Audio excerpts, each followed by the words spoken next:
Welcome. I am Tavetta Patterson. This is a safe space to share about grief. I have been speaking on the topic of grief since Monday, August 5th, 2013, when I watched my mother take her last breath at 7 a.m. that day. It was the most difficult, the most painful experience of my life. However, I firmly believe that God never ever wastes a pain. And so, since 2013 up until now, God has used that pain to be a purpose platform in my life to help other people. And so I share my time today to one, honor my mother's legacy and to help you grow through the grief recovery process as opposed to being stuck in the grief recovery process. So, our topic, sharing grief. I'm going to share a list of my top favorite ways that I have been able to explain to others what I am feeling. So, number one, I always find it useful to start with the words, I am still processing, or I am still healing.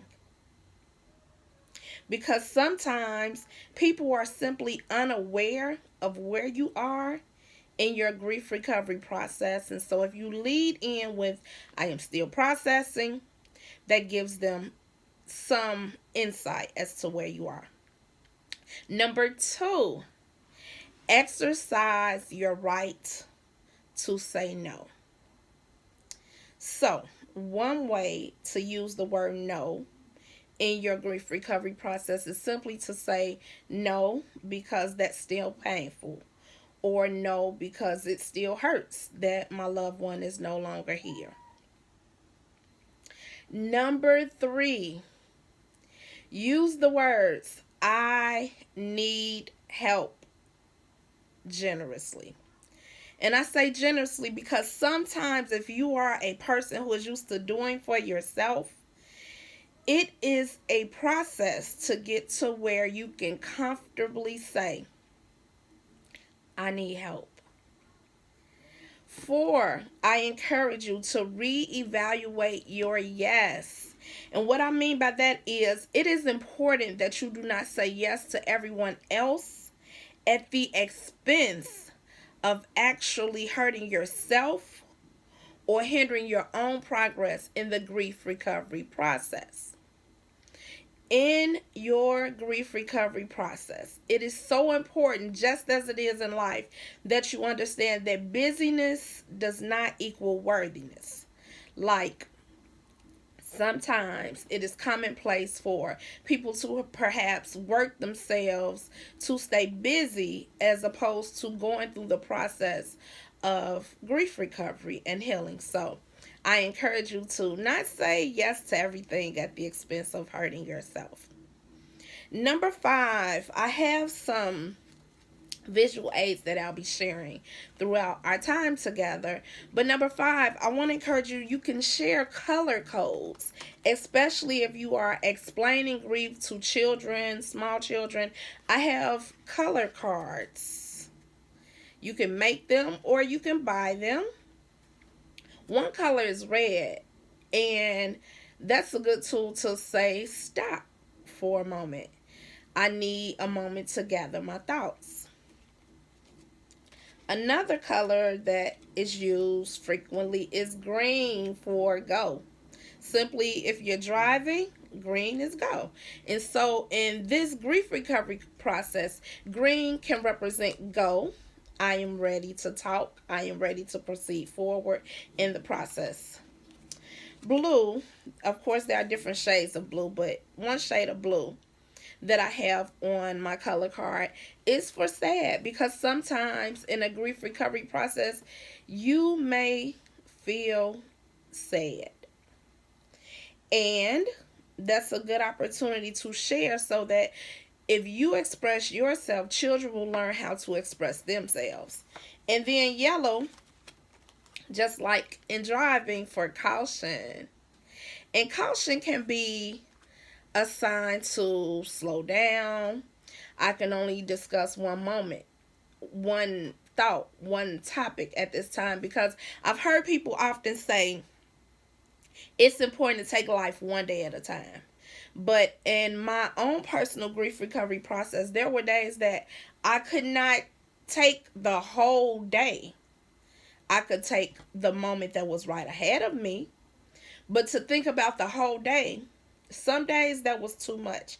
And so that caution is a good way to say, I need a moment. I'm going to take this slow. I'm going to process.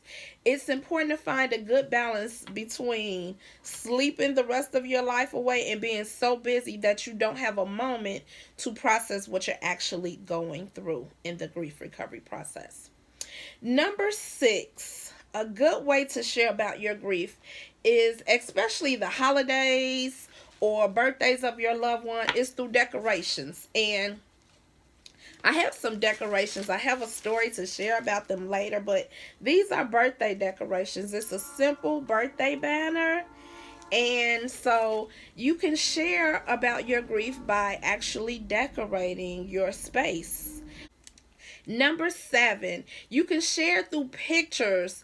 It's important to have a space where you honor the memory of your loved one as opposed to acting like it didn't happen or acting like you're going to wish the grief away or you're going to ignore it and it'll go away on its own. Usually grief does not work like that. And so I like to share through pictures. I have what I call a good memories box, and that's simply a special place where I put the good memories that I have of my mother, and I look at those pictures when I want to be reminded of her. And this year, my birthday month for November, my roommate from college gave me a gift. Hopefully you can see that.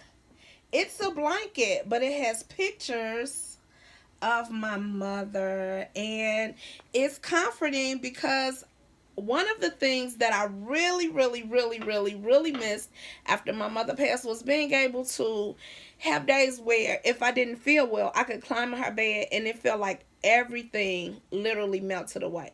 And so with this, it's literally like a space where I can reflect and talk about my mother, and it's comforting to me. And so finding ways to either look at pictures or repurpose pictures is actually helpful in the grief recovery process. Number 8, sharing through movies. So one of the things that's fun to do is to either watch movies that your loved one enjoyed or movies that remind you of your loved one. For me, after my mother-in-law passed, one of the movies that I watch often that reminds me of her is Monster-in-Law. And it's not because she was a monster-in-law. It's because we watched the movie together. And she had this huge laugh when I first told her about the movie. And when she watched it, she pretty much laughed from beginning to end because she was such a blessing to my life. She knew the movie wasn't about her, but it was a funny movie. And so every time I watch the movie, I think of her all over again. And so sharing grief, although grief when it first happens and sometimes years after you experience grief, it is sad at that time. Thinking about our loved ones and celebrating their lives, it does not have to be a sad occasion every time we share about grief. And so watching movies is one way that I get to think about my loved ones or share about grief without reliving the pain over and over and over again. Number 9, you can share your love for your loved ones through either old family traditions that you did together or by creating new ones in honor of your loved one's memory. And so some examples is creating a music playlist. So say you have siblings or other relatives who are having a difficult time dealing with the passing of your loved one.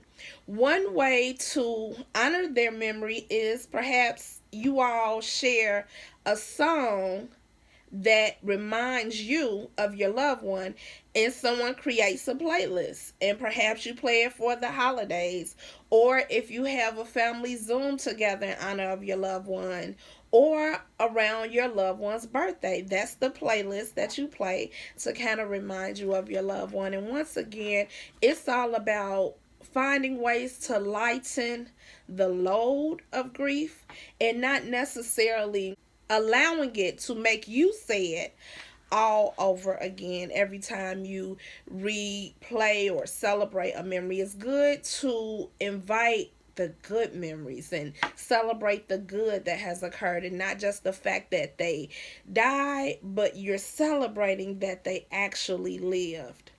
And number 10, you can share by writing about your loved one, either in a journal or through a book. One of the things that was very helpful for me after my mother passed is I wrote a book about our journey together. I wrote about how I found my way back to a peaceful place in life, because the grief process initially, it was not very peaceful, because I don't think anything prepares you for watching your mother pass.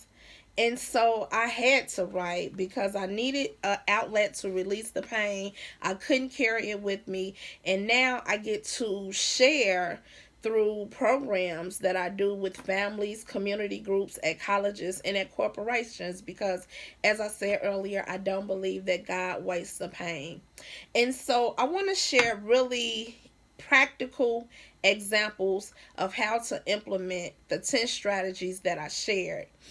So, one of the ways that I said earlier is thinking about how their legacy can live on through you. So, for 3 years after my mother passed, everyone would say, "So whose birthday is it?" when they visited my house. And that's because it literally took me 3 years to take this banner down after my mother passed, because her last birthday celebration at our home was such a good memory to me that I wanted the birthday decorations to stay up as long as possible. And so I would lead with the very first sentence that I share with you. When people would ask whose birthday is it, I would say, "Well, I am still processing. My mother passed August 5th, 2013 at 7 a.m. I watched her take her last breath, and that was painful. And so I am still processing." And they would say, "Thank you for sharing," or it would lead into a discussion about her life and her legacy. And so if you lead with "I am still processing, I am still healing," people are very understanding. I want to share a story of my uncle. So he pretty much stepped in and was like a father to me during my life. And he passed in the spring around in 2019. The services was a day before Mother's Day, and so it was a trigger to my mother's passing. And so anyone who knows me knows that I love my uncle. His birthday is actually Christmas Day. And so 2019 Christmas was a bit difficult. But prior to 2019, there was a family that I had become their official Christmas gift wrapper. And so they started shopping in 2019, and they called and asked me when could they drop off the gifts. And so my response last year was no, because that would hurt too much right now. And of course, it was a little bit difficult because they were used to me wrapping their gifts. But I expressed that in order to get through my first Christmas without my uncle, I need to spend some time away to rest and recover.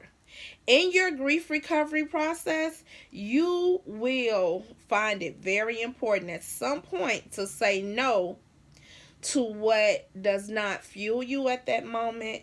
You will find it important to say no when you cannot do something because it is painful or difficult. Because in 2019 for Thanksgiving Day, I did attempt to go outside and visit people, and that was very, very challenging. It was unpleasant for me. It was probably unpleasant for them to watch.